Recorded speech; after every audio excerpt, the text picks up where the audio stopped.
Haleluya, puji Tuhan. Kita berjumpa kembali dalam kasih dari Tuhan Yesus Kristus. Dan pada malam hari ini saya tentunya tidak sendirian, karena saya bersama dengan narasumber yang spesial.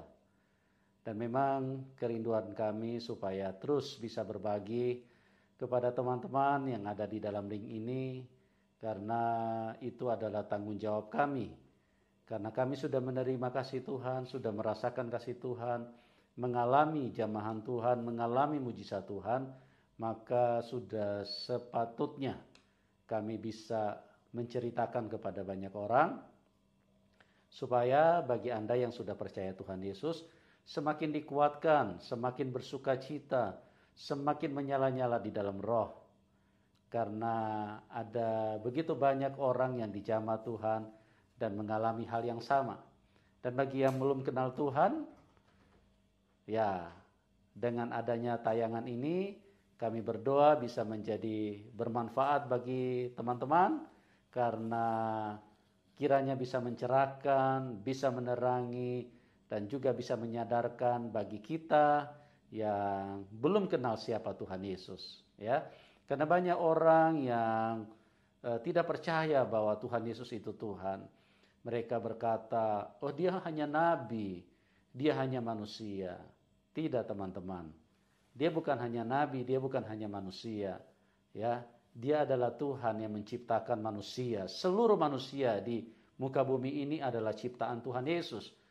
Dan ini sungguh menyedihkan karena banyak orang yang menolak dan tidak percaya. Ya, memang iblis terus menyesatkan manusia, sehingga manusia jangan sampai percaya kepada Injil. Nah, itu sebabnya sekali lagi kami berdoa supaya Roh Kudus menjamah, memberikan kasih karunia supaya kita bisa mengenal Tuhan. Bahkan banyak orang yang membenci Tuhan, banyak orang yang ingin membunuh kalau ada orang yang percaya kepada Tuhan Yesus. Pada kesempatan ini, seperti saya katakan tadi, saya ditemani oleh dua narasumber yang luar biasa, karena mereka adalah orang-orang yang bukan ece-ece atau bukan orang sembarangan di dalam keimanan mereka sebelum mereka kenal Tuhan. Karena narasumber pada malam hari ini adalah seorang pengajar, seorang ustadz, ya, bahkan punya murid banyak, bahkan sampai ratusan. Nah, bagaimana beliau bisa seorang yang mendidik orang lain, mengajar orang lain di dalam ilmu-ilmu keagamaan. Tapi ini menarik sekali bagi kita, kok bisa percaya Tuhan Yesus gitu loh. Nah, apa yang telah terjadi dengan mereka, ikuti terus saya, kita akan berbincang-bincang langsung dengan narasumber kita. Nah, pada malam hari ini saya akan sapa saja narasumber kita. Di sebelah kiri saya yaitu Mbak Takokak, atau dengan nama asli yaitu Pak Jupri. Ya, Mbak Takokak ini adalah seorang yang sering waktu saya live berdiskusi secara langsung dengan teman-teman, beliau sering masuk. Ya, nah inilah orangnya. Ya, orangnya masih energik, masih gagah, ganteng lagi, dan semangatnya memberitakan Injil luar biasa. Dan di sebelahnya itu ada cewek cantik, ya. Tentunya beliau sudah ada yang punya, yaitu Mbak Takokak sendiri. Jadi beliau bersama-sama, dan istrinya Mbak Takokak ini juga seorang yang fanatik sekali dengan agamanya, tapi bisa percaya Tuhan Yesus. Oke, kita sapa saja. Selamat malam Mbak Takokak. Selamat malam. Ya, apa kabar, Mbak? Baik, Pak. Ya, luar biasa. Ya, amin. Ya, terima kasih. Inilah Mbak Takokak atau Pak Jupri, ya, yang sudah bersama-sama dengan kita. Dan Ibu Tita, apa kabar? Baik, Pak. Oh ya, haleluya. Ya, ya, semangat mereka luar biasa, ya. Kita akan dengarkan langsung. Ya, jadi begini Mbak Takokak, saya mau diskusi nih, mau bicara-bicara supaya bisa menguatkan orang dan juga bisa mencerahkan orang yang belum tahu siapa Tuhan Yesus itu. Mbak Takokak kan seorang pengajar, seorang ustadz, ya, Ya. punya murid ratusan. Nah, bagaimana ceritanya itu kok bisa sampai beralih meninggalkan iman yang lama, sekarang percaya Tuhan Yesus bahkan jadi pemberita Injil. Nah, coba Mbak Takokak cerita dengan jelas supaya teman-teman bisa dikuatkan, ada peristiwa apa yang telah dilalui. Silakan Mbak Takokak. Ya. Pada awalnya terjadi cerita ini karena diawali juga dari kitab suci Al-Quran sendiri yang saya pelajari, yang diajarkan oleh guru-guru saya. Nah, kemudian di situ ada memang Quran sendiri yang menunjukkan bahwa menceritakan di situ kebenarannya kitab suci Taurat dan Injil ada di situ, ada Taurat di situ. Maksudnya di Al-Quran, Ya, di Al-Quran. ada menceritakan tentang Injil dan Taurat. Ya, betul. Nah, kira-kira lebih spesifik bunyinya seperti apa Mbak Takokak? Ya, bunyinya sih kalau di Al-Maidah ada, di Al-Baqarah juga ada. Kemudian di Al-Imran juga yang kalau pendek ada, saya justru hafal kalau yang pendek ya. Bisa disebutkan Pak seperti apa bunyinya? Seperti gini, ada ayatnya di surat Al-Imran ayat 3, nazala alaikal kitaba bil haqqi musaddiqan lima baina yadayhi wa anzala taurata wa injil. Ya. Nah, itu artinya Ya. bahwa nazala menurunkan. Jadi Tuhan sendiri yang menurunkan kitab yang hakiki ini dan kemudian membenarkan dan menurunkan juga kitab Taurat dan Injil.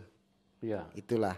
Nah, awal dari situ saya ada keinginan yang mana sih kitab Taurat ini.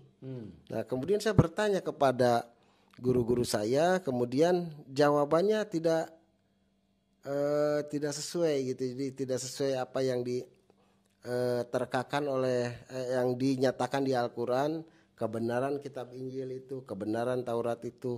Jadi ceritanya Pak Jupri pengen tahu bahwa Injil atau Taurat itu seperti apa, begitu? Ya, betul. Oke. Terus Bapak bertanya kepada guru-guru atau ustadz.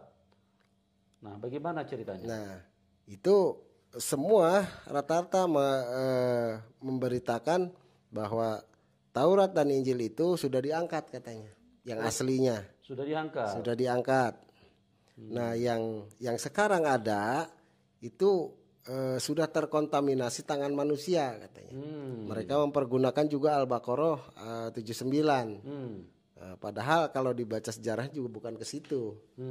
Ya, jadi sudah palsu lah, dia bilang palsu katanya. Oh, jadi ada tuduhan bahwa kitab orang Kristen itu sudah palsu. Ya. Oh, jadi itu yang menyebabkan Mbak Takokak dilarang untuk mempelajari apa bagaimana tuh? Ya, ada pernyataan haram kalau nggak salah, pegang saja sudah haram. Oh, itu ada tertulis juga? Ya, kalau tertulis saya belum ketemu ya. Tapi dari ustadz-ustadz menyampaikan seperti itu. Ya. Oke. Terus bagaimana Bapak setelah mendengarkan mereka kalau dekat-dekat atau sentuh Injil atau Taurat itu kan haram? Nah, bagaimana Bapak punya reaksi? Apa Bapak menyetujui apa yang mereka katakan atau Bapak semakin penasaran? Ada apa dengan Taurat ini? Ada apa dengan Injil sampai dilarang untuk dibaca?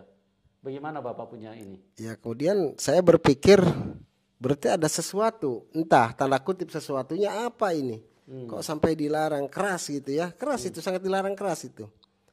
Jangankan untuk cari tahu, memegang saja nggak boleh. Nggak boleh, haram. Nggak boleh.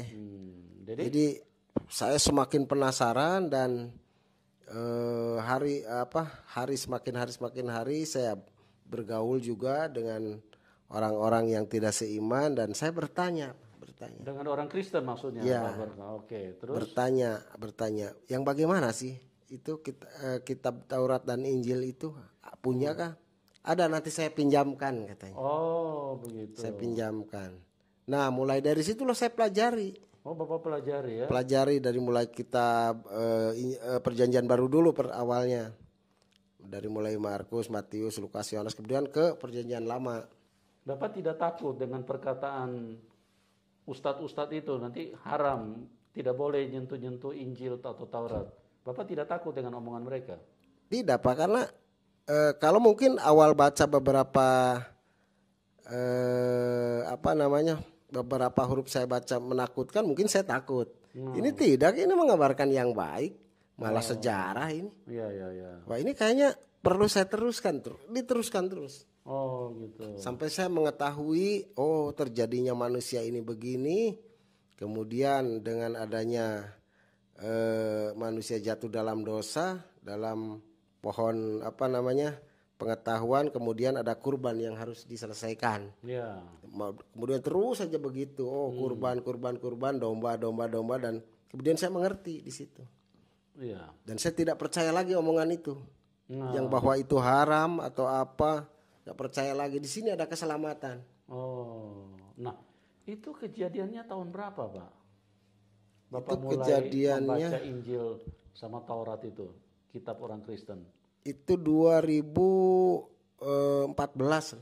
Oh, berarti belum terlalu lama ya? Belum terlalu lama. Nah, Bapak setelah terus Bapak pelajari, artinya Bapak mengabaikan itu.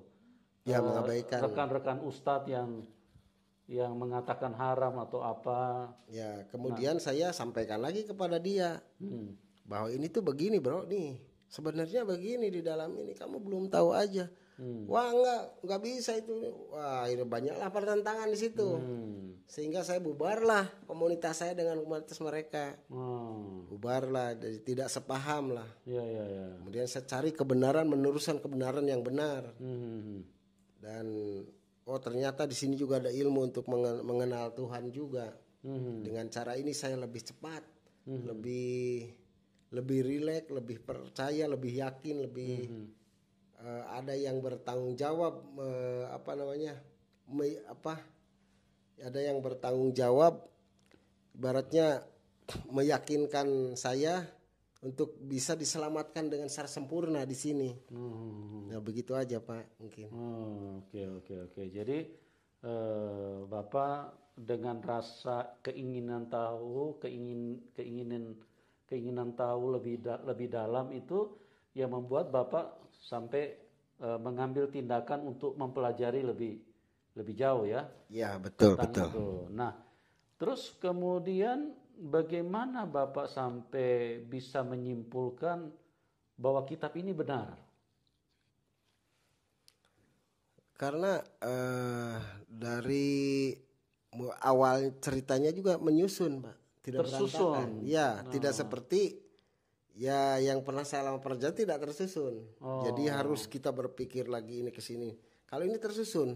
Yang pernah Bapak imani itu tidak tersusun. Tidak tersusun. Kalau ini tersusun sesuai dengan ceritanya dari habis bangun tidur, mandi, seperti itulah. Kalau bangun tidur, mandi, sikat gigi, mandi, terus tersusun terus aja. sarapan, terus ke kantor, ya, sampai tidur malam itu tersusun semua. Tersusun, ibaratnya seperti itu Pak. Oke, luar biasa ya. Jadi itulah yang membuat Pak Jupri semakin yakin bahwa ini kitab kebenaran. Ya, betul. Nah, terus pada titik mana Bapak sampai mengambil satu kesimpulan bahwa saya akan ikut kitab ini, saya akan tinggalkan iman saya yang lama? Sampai titik mana Bapak mengambil keputusan itu?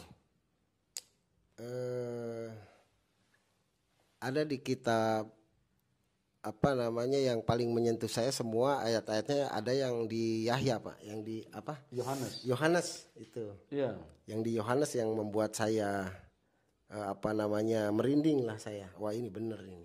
Yohanes bisa disebutkan secara garis besar ayatnya itu bunyinya gimana Pak? Di kitab Yohanes, terus di kitab yang bunyinya aja, gambarannya seperti apa? Gambarannya seperti Yohanes 1 pasal 1 Pak. Itu sudah menggambarkan, kan saya ingin pada mulanya adalah firman. Firman bersama dengan Allah dan firman adalah itu, Allah. Iya. Dan kemudian disambung lagi, kemudian mendapatkan ayat 14, firman telah menjadi manusia. Oh iya, ini masuk akal nih, firman menjadi manusia. Mungkin supaya bisa dimengerti manusia maksudnya Pak. Iya. Kalau firman menjadi burung, manusia mungkin nggak bisa Pak. Betul. Ya, jadi menjadi manusia. Dia harus menjadi manusia supaya manusia bisa mengerti. Bisa lebih jelas. mengerti. Karena dari Taman Eden manusia tidak mengerti, makanya manusia tersesat, dibodohi setan kan? Iya, betul. Dilarang jangan makan, tapi malah mereka makan. Iya. Berarti bahasa Tuhan dengan pikiran manusia tidak bisa nyambung. Iya, betul. Nah, jadi kenapa? Karena tidak bisa nyambung, makanya Tuhan turun. Firman itu harus jadi manusia supaya kalau berdialog langsung kan bisa ada titik temu kan? Iya, betul. Jadi luar biasa teman-teman. Ini Pak Jupri ini karena beliau adalah seorang guru, beliau adalah seorang ustadz, jadi nalar berpikirnya juga sangat sangat haluan untuk maju. Jadi beliau mencari tahu betul-betul. Jadi tidak hanya berdasarkan apa kata A atau kata B, tapi beliau cari tahu, ya. Dan setelah beliau pelajari, nah kitab ini atau kitab yang dituduh oleh saudara-saudara kita di sebelah itu bahwa kitab ini palsu, ternyata inilah kitab yang susunannya sangat rapi dan sangat berurut, ya. Jadi tidak ada lompat-lompat di situ. Nah, inilah yang membuat Pak Jupri semakin yakin bahwa inilah kebenaran itu sendiri. Nah, terus bagaimana Pak kelanjutannya? Bapak punya perjalanan iman setelah Bapak ambil kesimpulan seperti itu? Saya sudah ambil kesimpulan bahwa saya ikut Yesus. Okay. Karena dia mengabarkan yang sangat jelas, aku adalah jalan dan kebenaran dan hidup. Tidak ada seorang pun yang datang kepada Bapa kalau tidak melalui aku. Amin. Ya. Saya dari situ ikut sampai sekarang, Pak. Perjuangannya lumayan juga. Ya, Pak Jupri mengalami jamahan Tuhan, bagaimana beliau dengan ayat itu, akulah jalan kebenaran dan hidup. Artinya seorang manusia yang tadinya tidak melihat jalan itu, tidak melihat terang itu, akulah jalan kebenaran dan hidup. Karena tidak ada seorang pun yang dapat datang kepada Bapa kecuali melalui aku, kata Tuhan Yesus. Ini luar biasa, bahkan Pak Jupri di dalam menyampaikan ini, Roh Kudus bekerja dan menjamah hatinya. Jadi benar-benar transfer kehidupan itu masuk di dalam rohnya.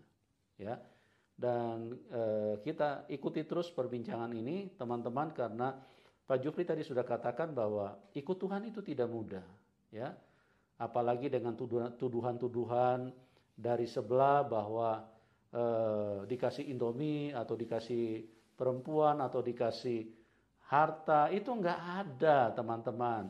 Bahkan nanti Anda dengar sendiri apa yang dialami oleh Pak Jupri, bagaimana dia mengalami intimidasi, tekanan, bahkan mungkin mau dianiaya juga. Ya, kita akan dengarkan bagaimana tantangan itu yang Bapak alami.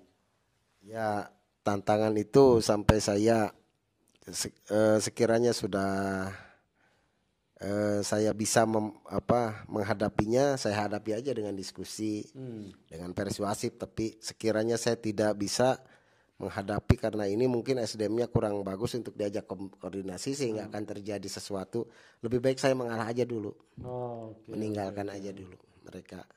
Kemudian nanti situasinya sudah memungkinkan baru saya kembali. Dan saya sekarang berpindah lagi ke Cililin dari sana, dari Kalijati. Iya. Luar biasa ya. Jadi tantangannya saudara tidak mudah, ya.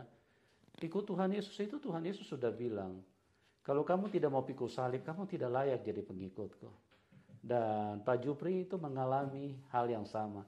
Jadi firman itu harus hidup di dalam kita, bukan hanya tertulis di dalam buku, tapi firman itu harus hidup. Ya, kalau kamu ikut aku, kamu harus pikul salib. Kalau kamu tidak mau pikul salib dan sangkal diri, kamu tidak layak jadi pengikutku. Nah, kira-kira selain seperti itu, bahwa memang terlalu banyak orang yang bukan hanya SDM, tapi memang mereka tertutup dan tidak mau buka pikiran, ya, untuk mencari tahu siapa Tuhan yang sesungguhnya. Kira-kira tantangan yang lain apa saja, Pak, yang Bapak alami setelah Bapak percaya Tuhan Yesus? Ya, sepertinya banyak teror yang masuk ke HP saya, Pak, dari orang-orang yang saya kenal juga. Sebelumnya dia jadi sahabat saya. Ya sebelumnya, karena saya mungkin menyatakan diri ikut Yesus, kemudian mereka malah ada beberapa teman juga jangan kesini lagi. Oh, berarti Bapak ditolak ya? Ditolak, Tidak diinginkan Bapak punya kehadiran ya? Ya, jangan kesini lagi. Dan pokoknya kalau kamu kesini, sempat ada yang menyatakan kamu pasti saya bakar nanti. Dan lain sebagainya lah. Banyak yang lebih pedas mungkin dari situ. Tidak mudah teman-teman ya. Nah, bukan Pak Jupri yang ditolak, tapi Tuhan Yesus, karena Tuhan Yesus ada di dalam dia. Ya, Tuhan Yesus bilang, Aku menyertai kamu sampai kesudahan alam. Immanuel, dia Tuhan yang menyatakan diri, yang menyertai kita. Nah, ini kronologisnya kenapa Tuhan Yesus sampai lahir di kandang binatang. Karena manusia tidak suka dengan Tuhan, manusia telah sesat. Bangsa Israel itu pada waktu Tuhan turun di Israel, mereka semua menolak Tuhan. Mereka tidak menginginkan Tuhan. Bukan Maria dan Yusuf yang mereka tolak, tapi Tuhan, sang kehidupan. Karena apa? Karena Tuhan itu adalah pribadi yang kudus, pribadi yang benar, pribadi yang baik. Sementara dunia ini dikuasai setan. Itu tertulis di dalam Yohanes 12 ayat 31, Yohanes 14 ayat 30, Yohanes 16 ayat 13, ya, bahwa dunia ini dikuasai oleh setan. Makanya setan akan memakai manusia untuk menolak Tuhan. Jadi setelah Pak Jupri percaya kepada Tuhan, maka setan menunggangi orang-orang supaya jangan menerima Pak Jupri untuk datang ke tempat mereka. Bahkan mau dibakar loh, saudaraku. Ya, tidak mudah. Ya, itulah salib. Ya, salib itu menderita karena kebenaran. Mau dibakar, tidak diinginkan. Bukan Pak Juprinya yang ditolak, karena waktu dia belum kenal Tuhan Yesus, orang menerima, bahkan bersahabat. Tapi begitu terima Tuhan Yesus yang ada di dalam dia, itulah yang tidak diinginkan oleh manusia. Oleh sebab itu teman-teman, jangan sampai Anda terlambat, jangan sampai Anda sesat, karena temuilah Tuhan kebenaran itu. Tuhan Yesus bilang, akulah jalan kebenaran dan hidup.